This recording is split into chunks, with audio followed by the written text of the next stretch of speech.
کسی خاتون نے ایک سوال دیا ہے، ممکن ہے کہ وہ انتظار کر رہی ہوں، تو وہ اگر بعد میں ہم سے فون پر بات کریں تو زیادہ بہتر ہوگا، کیونکہ تقریباً 1.5 صفحے کا وہ سوال تھا،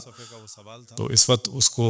پڑھنے کا بھی موقع نہیں ملا اور ٹائم بھی کم ہے، اور اس وقت آج موضوع صرف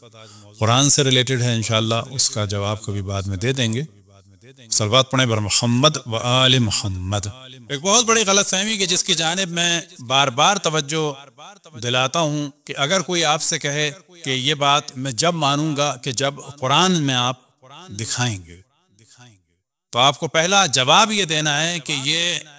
بات ہی غلط ہے، کیونکہ دین صرف قرآن ہے، قرآن اور تعلیمات رسول اللہ صلی اللہ علیہ وآلہ وسلم،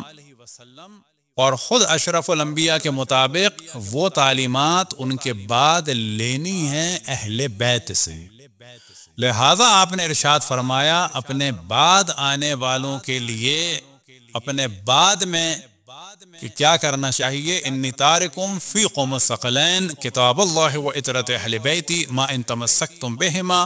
لن تضلوا ابدا حتی یرد علی الحوض، میں تمہارے درمیان دو گرا قدر چیزیں چھوڑ کے جا رہا ہوں، یعنی اب تک میں ہوں تو تمہیں دین مجھ سے لینا ہے۔ قرآن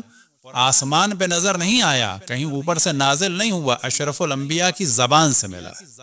نازل اوپر سے نہیں ہوا، ہاں اللہ سبحانہ و تعالیٰ کی جانب سے، کسی جھولے میں یا کسی جگہ پہ سے نازل نہیں ہوا۔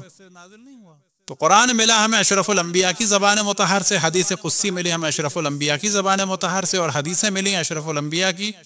زبان مطہر سے، اور انہیں سے تفسیر ملی۔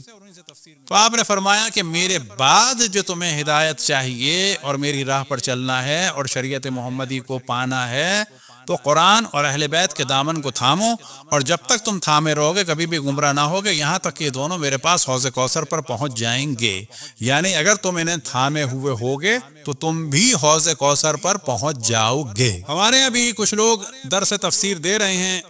درس تفسیر نہیں ہے، ترجمہ ہے کہ جو ہدایت کا سبب کم، گمراہی کا سبب زیادہ ہو جاتا ہے۔ یاد رکھیں کہ قرآن مجید میں خود اللہ سبحانہ و تعالیٰ نے ارشاد فرمایا کہ یہ ھدی للمتقین ہے، لہذا جتنے لوگ گمراہ ہوئے فرقے بنائے وہ اسی کے ذریعے سے تو بنائے۔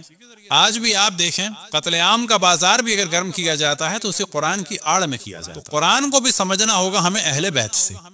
بس شیعوں میں بھی جو بعض مولوی ملا یہ کام کر رہے ہیں کہ تفسیر بیان کر رہے ہیں جبکہ تفسیر نہیں ہے، وہ ترجمہ ہے، اور بعض جگہ وہ کہہ چکے کہ قرآن پر ایک ظلم یہ ہوا ہے کہ تفسیر سے سمجھا جا رہا ہے، خود سمجھیں۔ اب آپ تصور کریں کہ اگر یہ کوئی شیعہ مولوی یہ کہے کہ جی قرآن کو کسی سے نہ سمجھیں تفسیر سے، بابا تفسیر کی کتاب میں کیا ہوتا ہے؟ اہل بیت علیہ السلام کی روایت سے قرآن سمجھایا جاتا ہے، اور کیا ہوتا ہے بعض جگہ لغت اور بعض جگہ دیگر چیزوں میں سمجھایا جا سکتا ہے۔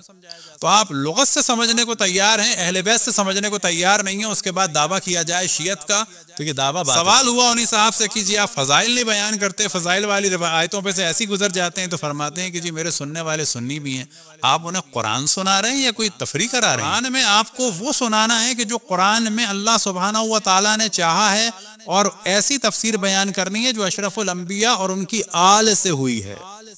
بس قرآن کوئی سننے کی چیز یا پڑھنے کی چیز یا تفریح کی چیز یا اور کوئی چیز نہیں ہے، ہدایت کے لیے ہے، لیکن کب؟ کہ جب وہ ثقلین کے ساتھ ہو۔ یہ چیز ہمیشہ ذہن میں رکھ۔ صلوات پڑھیں بر محمد و آل